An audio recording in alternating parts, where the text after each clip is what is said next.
Welcome to part 2 of our dive into the Ancestral Followers. You can watch part 1 here. Parting from the ancestral spirit and back into the wider world, we find one curious piece of evidence for the life and death obsession of the Ancestrals. A lone ancestral follower in the Lake of Rot. A vestige of a group of ancestral followers who were at one point planned to be Rot worshippers. This group, removed from the final game, demonstrates the flexibility of appearance and natures in the world. Change your nature, your order, and your appearance can change rapidly. We can also see this in content that did make the final cut, such as with the Blood Albinaurics. However, more importantly, the Rot Ancestrals show how central life from death is to their beliefs. As long as this essential tenet is maintained naturally, other manifestations of worship that include it are possible. Rot is necessarily life from death, and we may see it even in the uncut boss room. As Rot embodies power from death in a natural manner, the ancestral followers could easily branch towards Rot and worship it. So this is one of the two pillars of the Ancestrals' philosophy. To understand it, we could explore the game itself and nothing else. However, so much of the DNA of Elden Ring is a product of many previous sources, because a worship of life-death cycles, and of Antlers, is not unique to Elden Ring. There are a wealth of inspirations that the creators of Elden Ring have definitely drawn from. So, in order to shine a brighter light on the mysteries of the Ancestrals, and to help us explain the other core pillar of their society, their unique spiritual magic, we will look at some of the inspirations we believe were involved in their creation. The first inspirations are so broad that it could be taken from many of the players themselves, and our passion to maintain a healthy world. Because as we ride across the lands between, we can often see pollution. Whether it is worm faces, poison swamps, or the fading of the land itself, the world is clearly not in good health. And if it's the Erdtree society that is primarily damaging the world that it's a part of, then departure may become a necessary choice, and the Ancestrals may have left it to try to counter this imbalance. Another likely reason they may have left is freedom. Autonomy is a theme across From Software games. Everyone from individuals to large groups, to even those in power, all have to make sacrifices. From the toiling Bok who sacrifices his time and energy to aid his master, to even the current ruler of Leyendell, keeping up appearances to avoid his society rejecting him. It seems everyone must make sacrifices to uphold the systems and beliefs of society. And this can, in Elden Ring, just as in our world, become stifling. It can feel that it becomes so costly, and perhaps more costly as society advances, that it is no longer worthwhile. It can feel that this sacrifice has no payoff, and all turns to ash. And the sacrifices for order in Elden Ring are much more consequential than in the real world.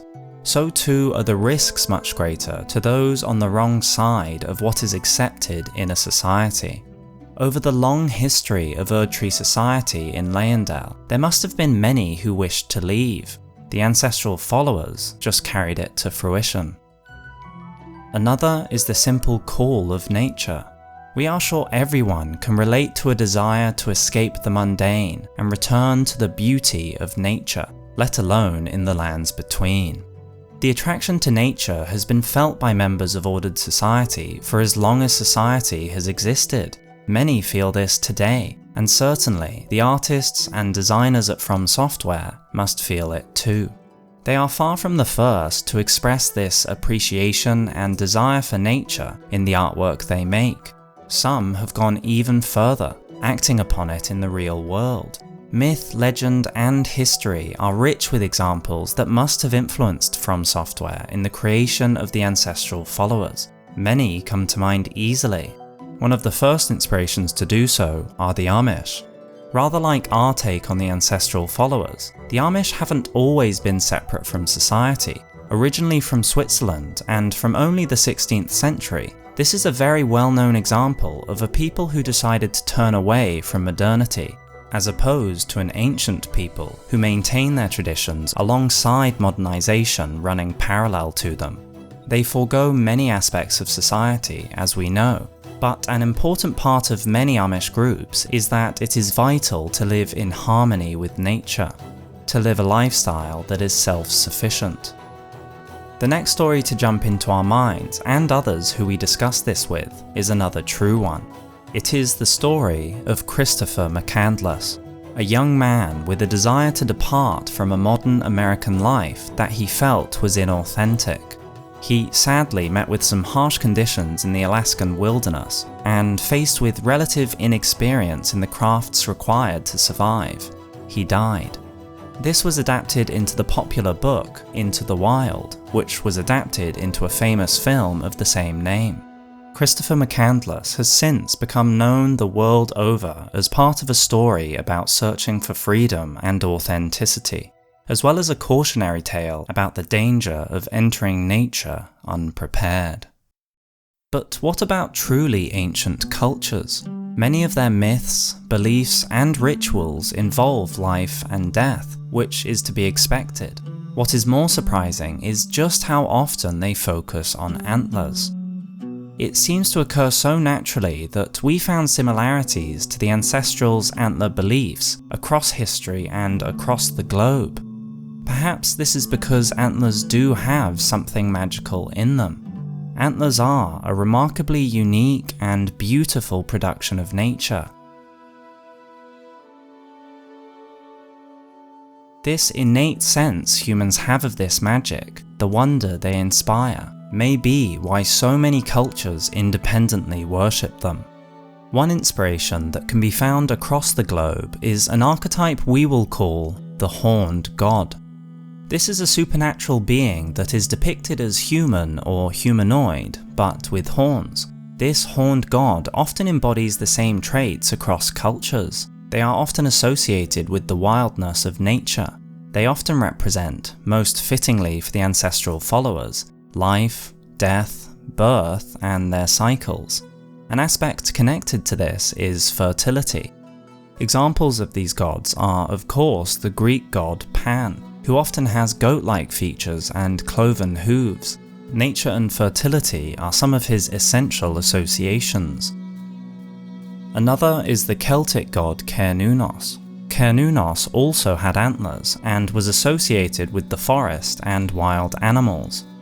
Amun, the ancient Egyptian god, was sometimes depicted with ram horns and was associated with creation and fertility. It is interesting that there is a universal worship across cultures and mythology, not just of antlers, but also of what the antlers and those who have them represent. It may not only be the magical beauty of antlers that causes this, but how they behave. Antlers grow and split, much like individual lineages spread and grow. Most deer shed their antlers each year. Even the great red deer of Scotland grows its mighty crown only in 1 year, and will grow it again the next. These innate qualities, the form of growth and life cycle of antlers, seem to have taken the human imagination to similar places across the world. A further recurrent myth and legend across cultures is one that we will call the Wild Man. This myth is of a man who rejects society and departs into nature. Once in nature, he adapts and becomes in tune with the natural world. In some myths, he eventually develops mystical powers and may be able to talk to animals. This basic structure of the myth also repeats, of course reflecting a deep desire in people for departure into nature held across time and culture. And this desire naturally translates to story, and thus it has many unique examples in many cultures. One inspiration that's a Hawkshaw favourite is a late 14th century chivalric romance, Sir Gawain and the Green Knight, one of the most famous Arthurian stories. The Green Knight in question is described as having branches and leaves growing from his head and body. Though the Ancestral Followers have yet to experience the sprouting of buds, we can't help but imagine that the Green Knight was something that inspired Miyazaki. In this legend, the Green Knight challenges King Arthur's knights to a game in which he allows them an attempt at cutting off his head with an axe, on the condition that he can return the blow a year later. Gawain takes up the challenge. Although he is suspicious, he does it to prevent risking Arthur taking up the challenge. Gawain puts all his might into his blow, and lops the head of the Green Knight clean off. The headless body then stands, picks up the head, and says he will see Gawain in 1 year. Perhaps this connection between humans and plant life informed the creation of Elden Ring's world, or at least the role of headlessness. So in myth, this concept of the power of life and death, and the force of nature coming through humans in sprouts and horns, begins to take form. Even in the USA, a more modern country, there has continually been history involving a return to nature. Less than a human lifetime after the country's creation, developed under totally new principles for a society, Henry Thoreau decided he would leave. He said farewell to this young society, for a time at least, to live in nature by Walden Pond, publishing the book Walden some years later, which recounted his experiences. The desire to return to nature was shared by those who came after him, and his book only served to inspire them, just like spreading and branching buds. In more recent history, there have been 2 return to nature movements that swept across the US in the 20th century.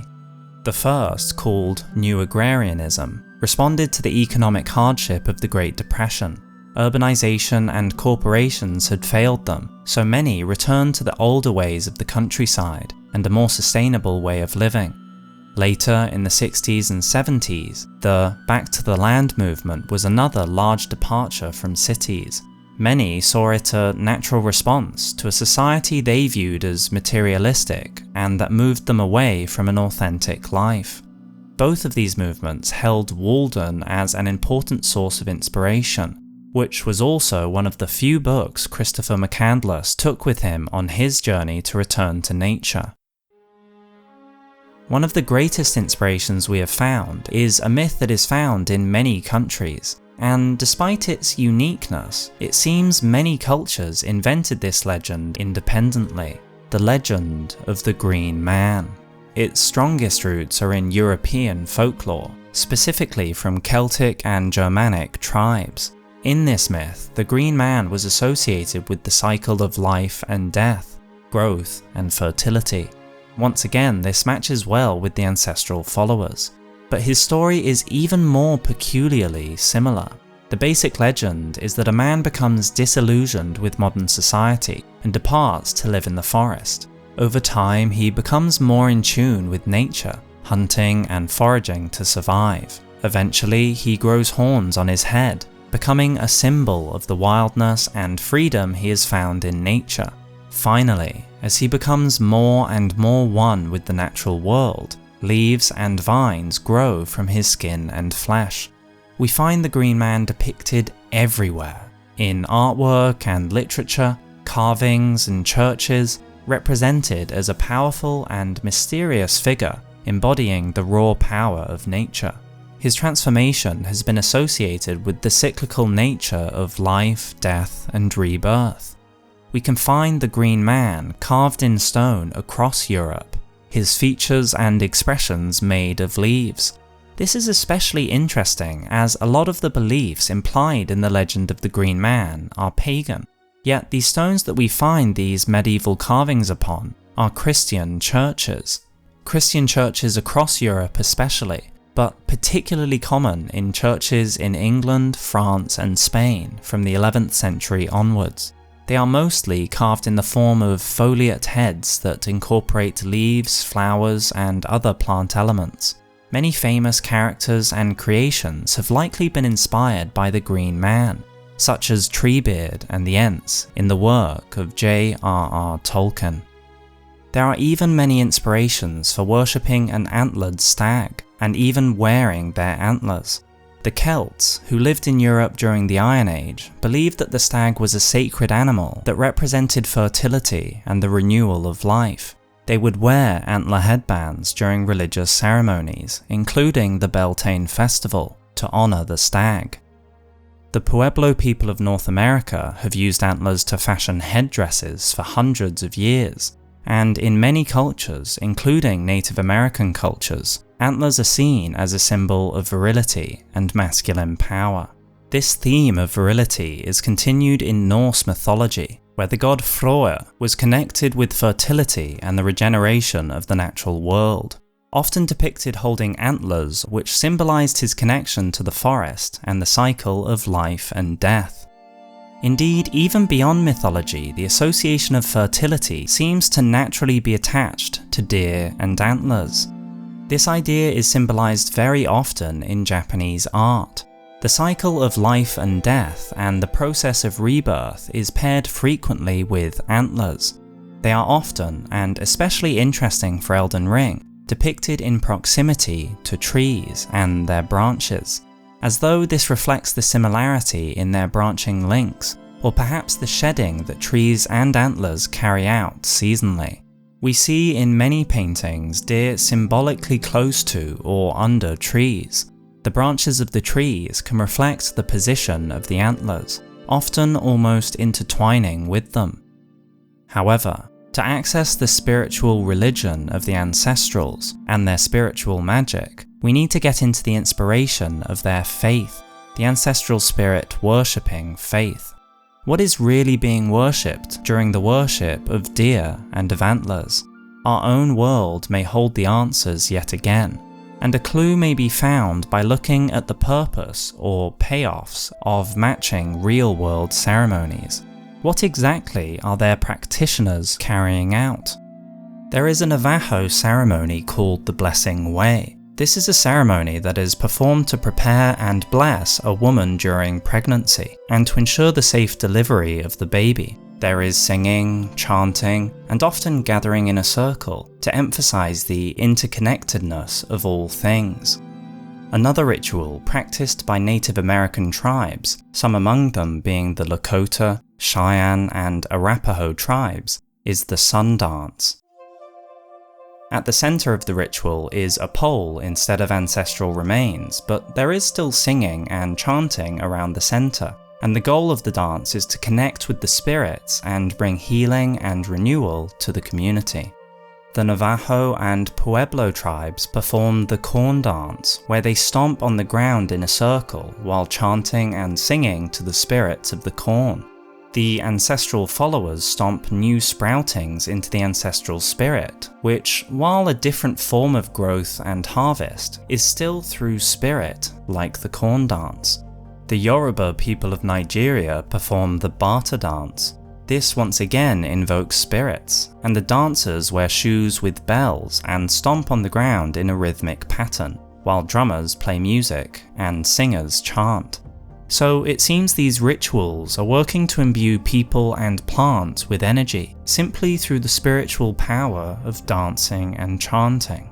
Also, and very importantly, a pattern is developing around spirit, and a connection to spirit through these rituals. What of spirit connections and antlers in the real world? In fact, in many cultures, antlers are seen as a conduit for spiritual energy. Antlers themselves connect to spirit. In some Native American ceremonies, they are used to access the power of spirits. In the Lakota Sioux tradition, the medicine man wears an antler headdress during healing ceremonies as a symbol of spiritual power. The Navajo tribe also uses antlers in various animal ceremonies, such as the night chant and the mountain chant, as a way to connect the spirits.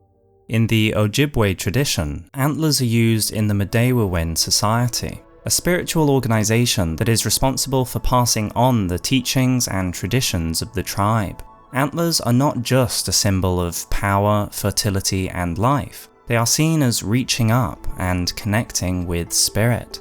And once again, this spirit connection for antlers is across countries and mythologies. The The Sami people, who are indigenous to northern Europe, have traditionally worn antlers on their heads during certain rituals and ceremonies. They believe that the antlers give them the power to communicate with the spirits of the forest. One particular tribe that may be the most likely to have inspired From Software is the Ainu people of Japan. The Ainu people of Japan were not a group who left mainstream society of Japan, but rather have tried to keep to their traditions alongside modernization. With Japan having a less diverse population than some other countries, and with the Japanese government's historic approach to smaller populations in Japan, it has been a challenge for the Ainu, to say the least. To put this in perspective, the Ainu were only officially recognized by Japan as an indigenous people in June 2008. The Ainu people have a deep spiritual connection to nature. Many of their traditional beliefs involve animism, the belief that all living and non-living things have a spirit or soul. The Ainu also venerate deer, and even in the modern day, we can see the reverence towards antlers. The Ainu have also traditionally worn antlers on their heads during certain rituals. They believe that antlers have a spiritual power and can help them communicate with the gods. More than that, antlers had a deflecting power too. They can ward off evil spirits and protect you from spiritual harm.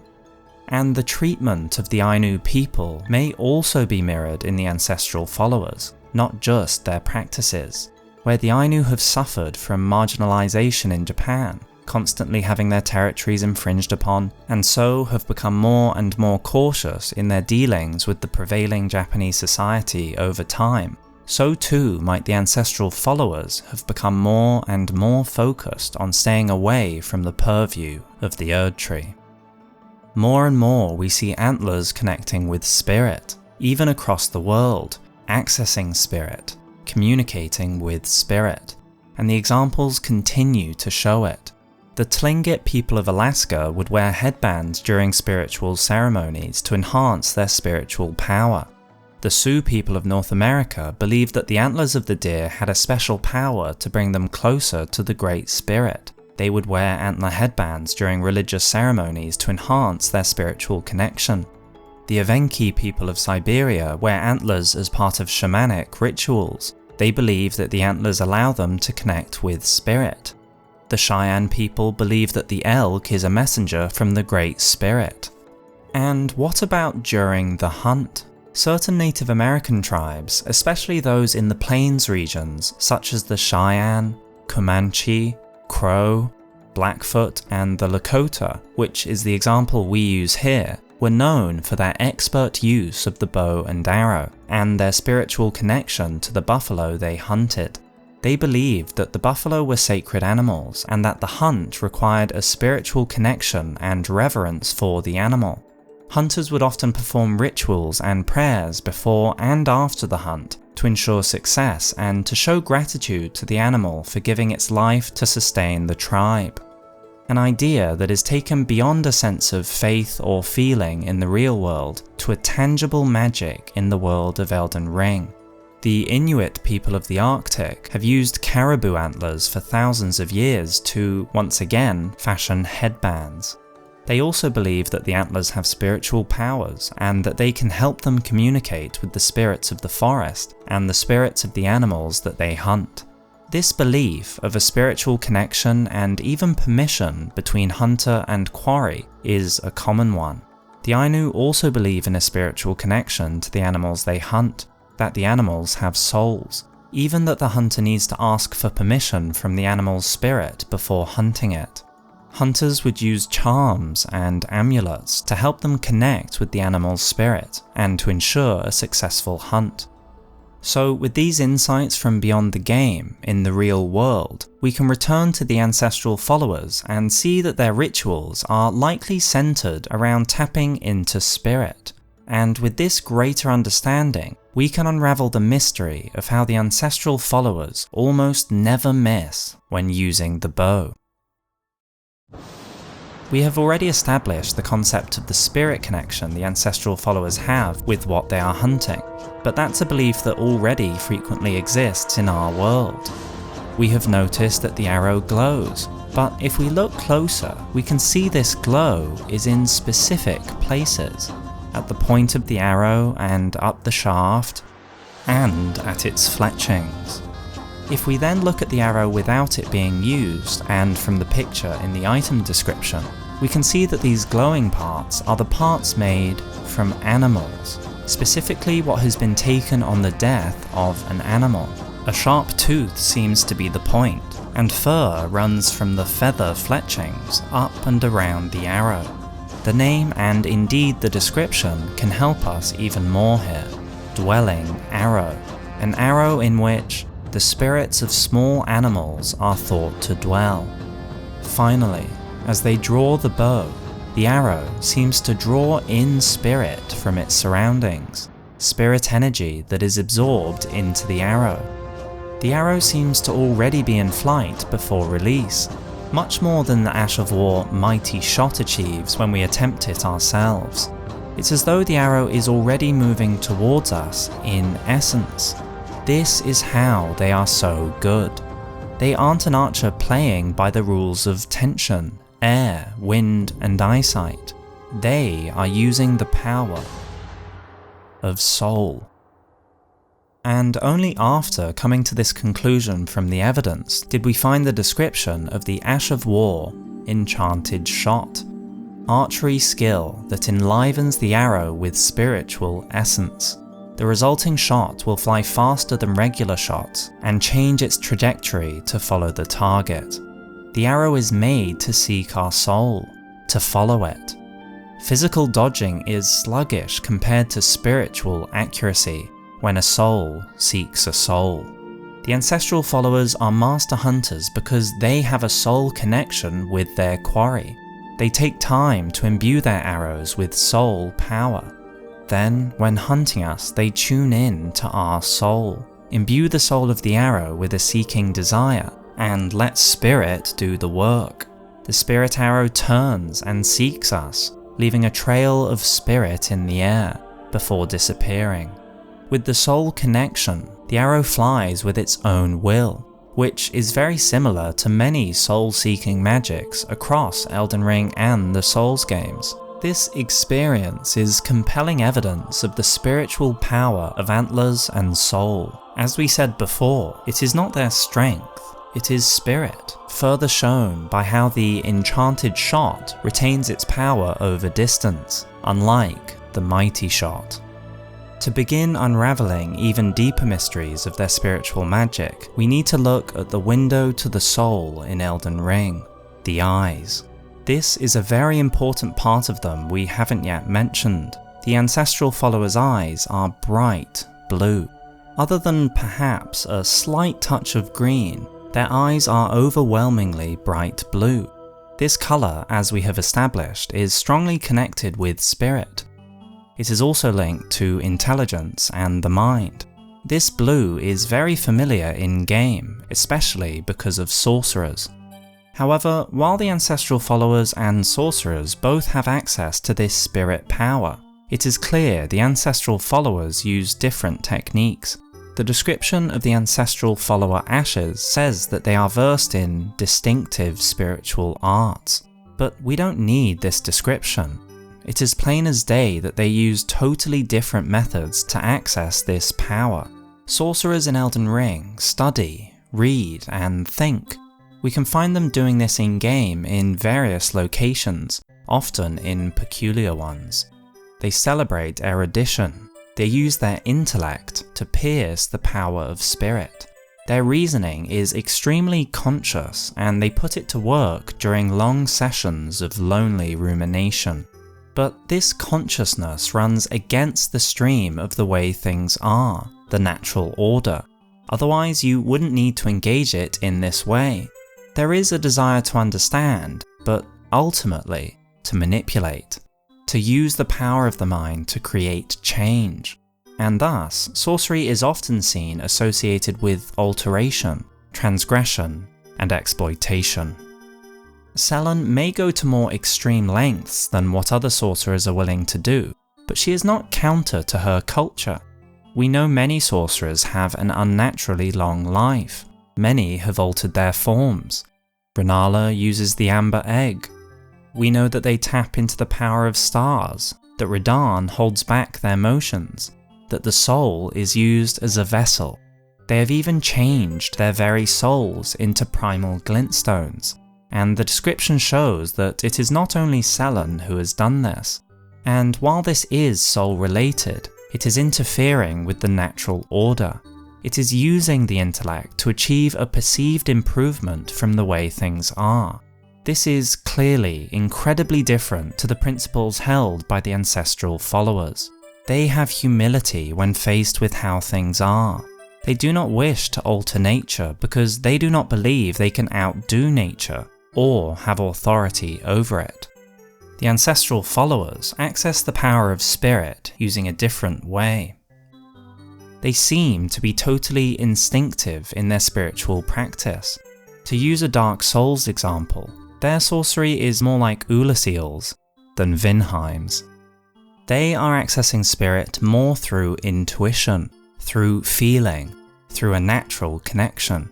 After all, in the lands between, everyone is connected to spirit. Rather like their connection with nature, the Ancestral Followers are simply refining and deepening this connection. They use this connection alongside chanting and rhythmic rituals to tap into the spirit energy in a natural way. They are more like sailors using the wind rather than a propeller-driven boat. They are expanding the banks of an existing river or creating a channel for it to flow, instead of using a dam. They don't merely use the tools of their body, voice, and souls. They use the relics of corpses that have a connection to spirit. They wear horn charms and horn headbands that can channel spirit power. These antlers innately have these properties, and so are still in line with nature. It is very like a natural crystal focusing natural light when compared to a lamp. Except in the lands between, it is horns that achieve this spiritual focusing. We can see the Ancestral Followers harness spirit from the aura of blue during their dances and rituals. The ancestral remains give off this same blue. This blue is in the miasma of spirit energy cast by the ancestral infant's head. And of course, very present in the ancestral spirit boss fight. It also lights up their arrows, the arrows that almost never miss. Let's look at what exactly is at play here and try to solve the secrets of their spirit magic. If we look carefully at their rituals, we can find more insights into their spiritual arts. For example, it seems that it is only shamans that sing during their rituals. The normal Ancestral Follower warriors only stamp in rhythm. Similarly, the shaman has a different headband, one with many peaks, that also glows with spiritual light. Interestingly, the normal ancestral warrior headbands, while only possessing 2 points, do glow when a ritual is being carried out. The normally dull horns become bright blue as they stamp and the shaman sings. In fact, there is a further difference. The shamans seem to give out spirit energy. This energy moves in waves as though filling the area. Yet the normal ancestral warriors, though it is more subtle, gently draw spirit energy into them. Even after the shaman stops singing, the horns continue to glow for some time before fading again, though we see clearly that their active absorption of spirit energy stops the moment the shaman stops singing. This shows that it is more than a simple access of energy, like we might think of electricity. This spirit energy is connected to relations. There is another thing that is intensely spiritual that we only find near the Ancestral Followers: the blue balls of lightning. They glow with the same colour as the Ancestrals' eyes, and they seem to be autonomous, sentient.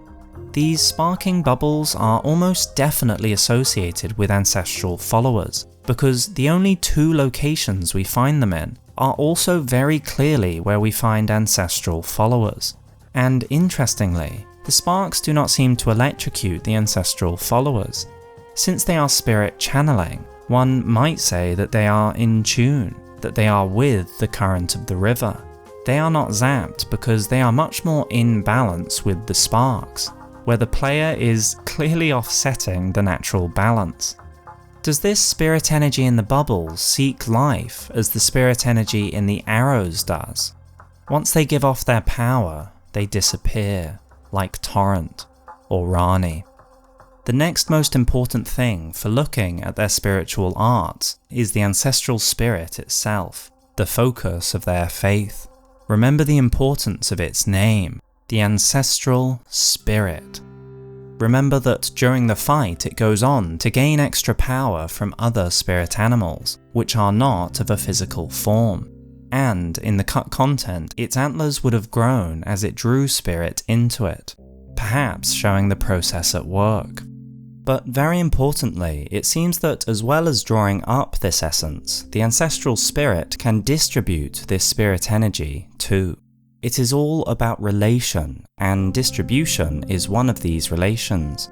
Just look at the remains which constantly give off spirit energy. The other word in its name is ancestral, which we have already established is about relation, not time. It can be ancestral because others can join it in relation. The antlers are very like a family tree. So this beast and its antlers are not only a divining rod, but a great system of distribution, withdrawal, and maintenance. The Ancestral Followers' soul art seem to be a channeling and a focusing of the natural soul and souls in all of nature. The ancestral spirit is a being whose antlers can act as a divining rod, and can also enable the holding of souls in relation through sproutings. It becomes an ancestor via this relation, if not literally in the sense we hold in our world. This push and pull of spirit takes life, gives it, renews it, and brings power from death. We see them channel this spirit into the growth of horns of the king of their society, and also of plants. In the north, we find them carrying out their ritual, and much more than anywhere else there are rhymed crystal buds sprouting up. These buds are frozen by the cold, but it is life that emerged from the ancestral followers channeling energy.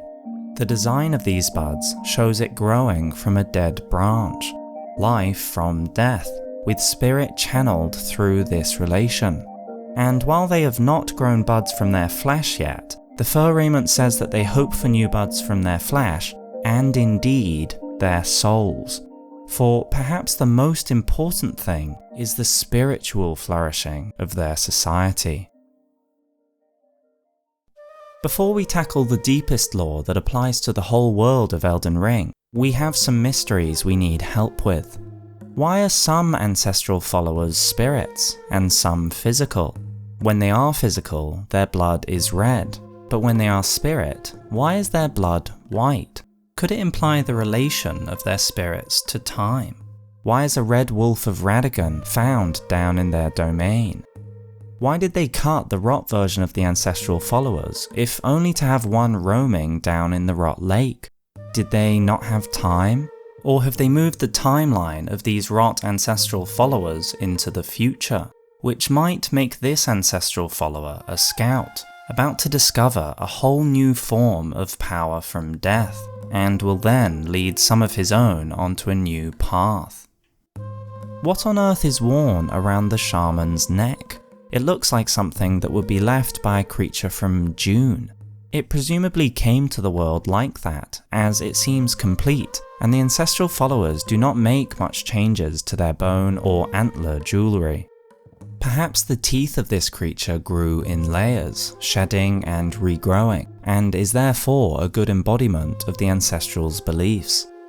And finally, if the regal ancestral spirit exists beyond the purview of the Erdtree, then how and why is its remembrance hewn into the Erdtree? Finally, let's focus on the lore of the ancestral followers that has a profound impact on all the lore of Elden Ring.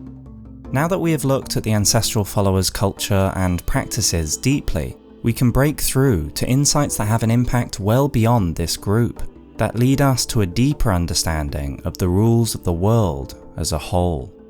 The The Ancestral Followers, despite living a distance from the Erdtree and rejecting its society, still drop runes. Gold flows out of them and into us when we defeat them. Now, we already know that gold is an inherent property of the world. Gold existed before the Erdtree and before the Greater Will worshipping faith. But the fact that gold comes out of the Ancestral Followers is important. It shows that gold, to some extent, is involved in life regardless of belief system, just as all colours seem to have their own associations and properties regardless of the culture. And, despite renouncing letters, runes still emerge from them on death.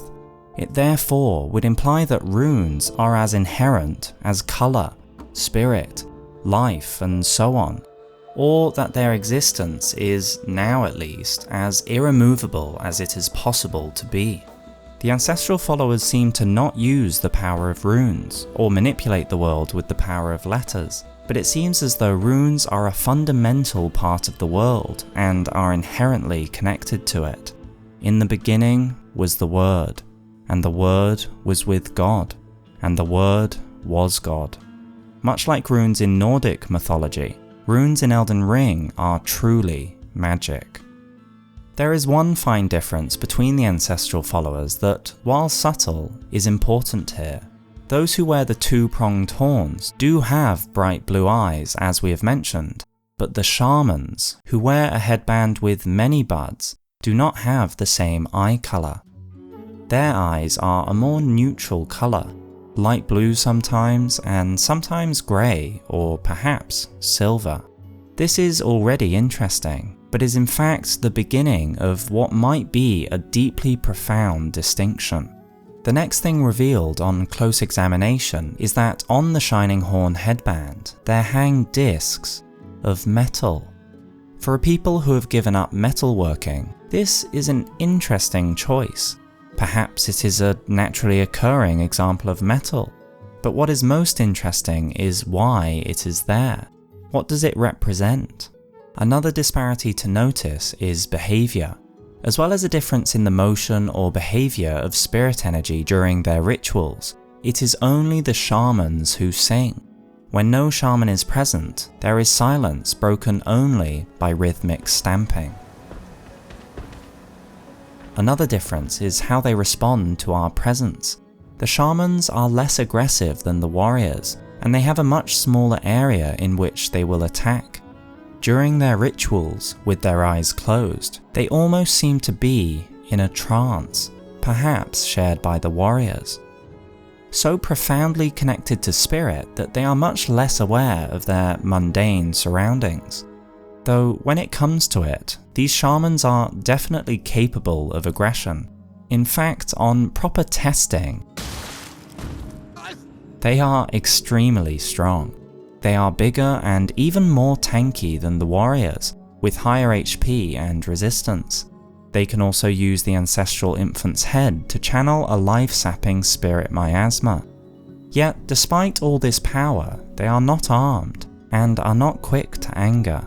Even once we attack them, they do not go for all-out offense, preferring to cradle the precious ancestral infant head in one arm, like a precious child, while buffeting us back with the other. All of this taken together gives a clear sense of divided roles. And one more obvious observation that we have yet to mention is that these two roles are divided another way. The shaman are female, while the warriors are male. Similar separate roles are present in the Erdtree society too, and while they may have more complexity here, it is certainly telling that these two cultures share this feature, given their history. The next discovery that the Ancestral Followers give us is best discussed with a question. What is the importance of a consort? Why does Marika need an Elden Lord? Why does Rani need us for her new order? What does Mog steal Mikola for? In general, there seems to be an essential relationship between a king and a queen, a ruler and a consort, or even a god and their king or queen. The Ancestral Followers seem to show that this too is an essential aspect of the world, and not just a whim of certain gods or omens.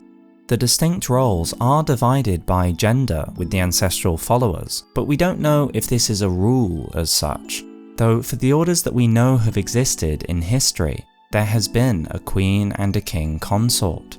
Additionally, there is something else that is essential in Elden Ring: having a maiden.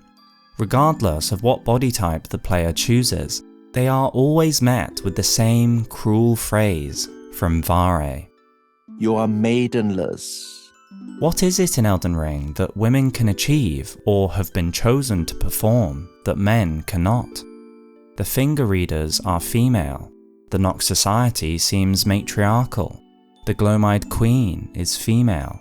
While this could be coincidence, it does seem that the importance of women, or the female role, is something essential in the world of Elden Ring to access certain domains of power. Returning to the shaman's eye colour, perhaps the paler blue or more grey or silver represents this channeling of life. We can see her channel and send out spirit power in her rituals, sending it out of her. Spirit moves out and away from her, where it is absorbed by the hunters. The shaman's differences seem to centre on the quality of life-giving. If we look closely at her shining horn headband, we cannot help but be pushed to the concept of a tree and fruit. Again and again, the similarity of antlers to branches has been made in art, history, mythology, and in Elden Ring itself. Branching, sprouting, fertility, ancestry. With the hanging medallions that seem to be silver, if we think in terms of Elden Ring, it makes us think of life. In fact, these pendants look an awful lot like silver tears. If the Erdtree bears the living out of its boughs, so too might the Ancestral King bear out the new births of the Ancestral Followers, not from its boughs and branches, but from its antlers, via its own flow of life and soul energy, and not with metalworking, but as a natural process. This form of hanging also gives the concept of fruit, or buds, similar to the Scarlet Aeonia or the Erdtree itself. But the Ancestral Follower, beyond the purview of the Erdtree, is independent from it, and can birth its own. This leads us to the more general aspect of relation. Having shown that age is not important for the concept of relation or ancestry, with an infant ancestral head still being capable of being an ancestral spirit, we are left with a conclusion. All things can be conjoined. Therefore, the primary quality of the antlers is to unite, to channel, to relate and unify, all in a chain of relation. It would seem that Elden Ring emphasizes the importance and uniqueness of womanhood. And this is not surprising, given the history of the essential role women played as firekeepers in past games, or their essential difference in influence, power, and magic in Martin's work. Women may be deeply connected to the power of birth, even if they are somewhat removed from it in a traditional physical sense, and the Ancestral Followers clearly draw attention to this. The difference in their involvement in spirit energy is shown by more than just the shaman's eyes. The female Ancestral Follower is always physical. They are never in spirit form, unlike the hunters. Notice too the difference in horns, only 2 compared to many, as though the males were a peak, and the female was more the central bow, the nourishing force. The males draw the force and may then expend it, but the female may channel that power. They distribute it. If this was the case, then either one without the other is powerless, as both roles contribute in relation to an effective whole.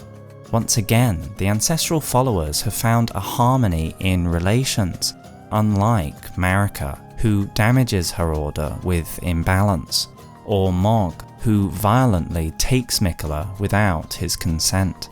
Since that day, Mog has heard nothing from him, and the Mogwyn dynasty has yet to become a reality.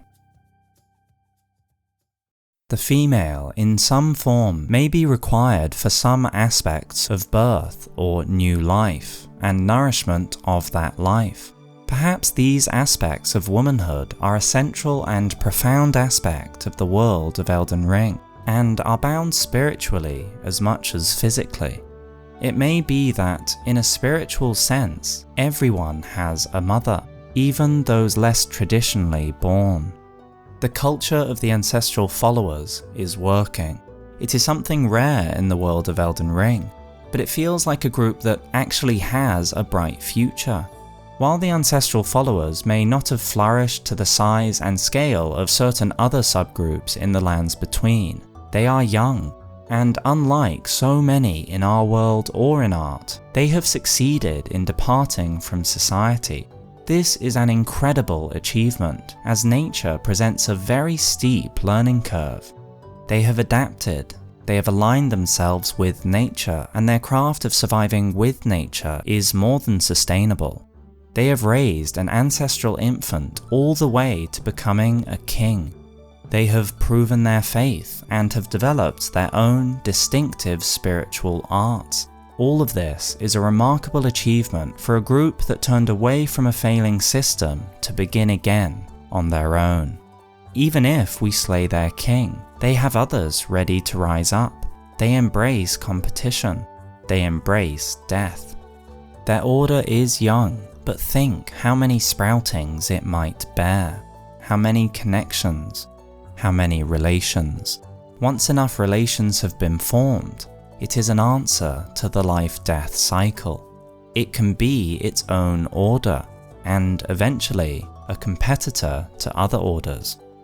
This gives enormous insight to other aspects of the Elden Ring world. For example, Gothic may not be a sorely diluted, distant relation to Marika from time-related ancestry as we would think of in our world, but from his dilution of relations, from grafting. The ancestral infant head showed us that time is not the measurement being made, and it makes us reflect. If the Antlers and its relations are much more flexible than in our world, what about the other connectors at the center of other orders? The Erdtree itself may not be so different. In fact, this similarity with the tree and its fruit is more than speculation. There is a reason they use the unclear word, buds. After all, are buds horns or plants? But this term was kept ambiguous because it is ambiguous. In classic FromSoft style, they hid the answer in plain sight. For if you look closely, the tips of the antlers are becoming leaves.